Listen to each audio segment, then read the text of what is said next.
దానికి వారు పోగేసినటువంటి అమౌంట్కి సమానంగా ఈక్వలెంట్ అమౌంట్ని రాష్ట్ర ప్రభుత్వం నుంచి కూడా కాంట్రిబ్యూట్ చేసి దాన్ని ఒక ట్రస్ట్ రూపేణా ఏర్పాటు చేసి ఆ ట్రస్ట్కి సంబంధించి రాష్ట్ర ప్రభుత్వ ప్రధాన కార్యదర్శి స్థాయితో ట్రస్ట్ చైర్మన్గా, అధికారులకు సంబంధించి కొద్దిమంది, ఉద్యోగాలకు సంబంధించినటువంటి వాళ్ళతో కూడా కొద్దిమంది కలిపి ఒక ట్రస్ట్ని ఏర్పాటు చేసి ఎటువంటి ఆరోగ్యపరమైనటువంటి అంశాలు తలెత్తినా వాళ్ళకి ఈ ట్రస్ట్ ద్వారా వెసులుబాటు కల్పించేటువంటి నిర్ణయాన్ని చేయటం జరిగింది. ఉద్యోగస్తుల కోరికని సంపూర్ణంగా అంగీకరించి దీన్ని కేబినెట్ ఆమోదించింది. అలాగే ప్రధానంగా వారసత్వంగా అంటే గత ప్రభుత్వం పెట్టిపోయినటువంటి పెండింగ్ బిల్లులు సంబంధించి కూడా ఉద్యోగస్తులకు సంబంధించినటువంటి పెండింగ్ బిల్స్, ఆ బిల్స్ కూడా ప్రయారిటైజ్ చేసుకొని ప్రతి నెల కనీసం 700 కోట్లు తగ్గకుండా ఆ పెండింగ్ బిల్లులు సంబంధించిన ఉద్యోగస్తులకు సంబంధించిన బిల్లులు బకాయిలు కూడా నెలల వారీగా క్లియర్ చేస్తూ ప్రయారిటైజ్ చేయాలని కూడా నిర్ణయం చేయడం జరిగింది. అలాగే ఇంకా కొన్ని అంశాలు కూడా, ఉదాహరణకి 12.5% సంబంధించి ఉద్యోగస్తులు కోటా సెక్రటేరియట్లో ఉండాలని వారు కోరారు మిగతా ఉద్యోగస్తులకు సంబంధించి. దాన్ని కూడా కేబినెట్ ఆమోదించింది. అట్లాగే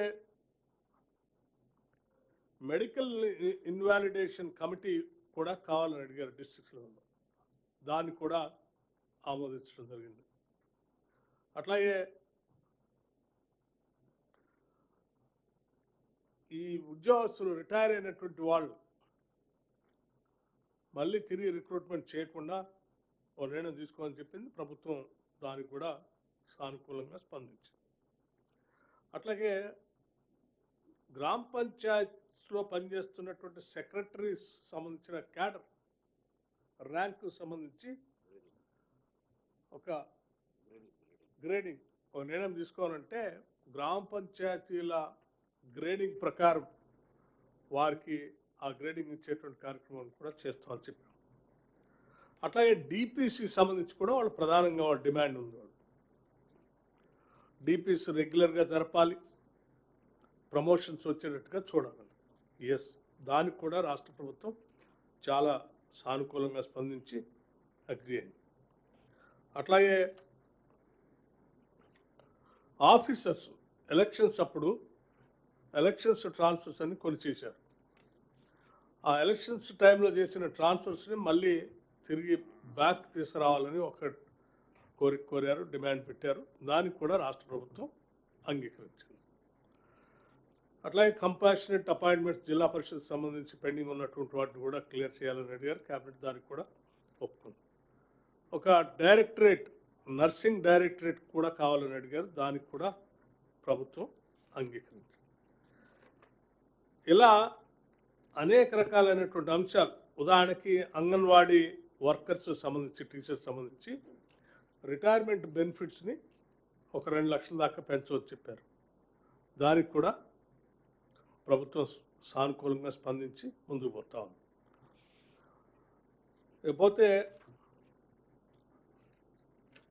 రెంటల్స్, పెండింగ్ రెంటల్స్, హైర్డ్ వెహికల్స్కి ఉద్యోగస్తులు పనిచేసే క్రమంలో హైర్ చేసినటువంటి వెహికల్స్ సంబంధించిన బిల్స్ పెండింగ్ ఉన్నాయి, వాటిని వెంటనే క్లియర్ చేయమని అడిగారు. వాటిని కూడా క్లియర్ చేయడమే కాకుండా దాని రేట్ ఫిక్సేషన్ కూడా కొంత పెంచమని అడిగారు.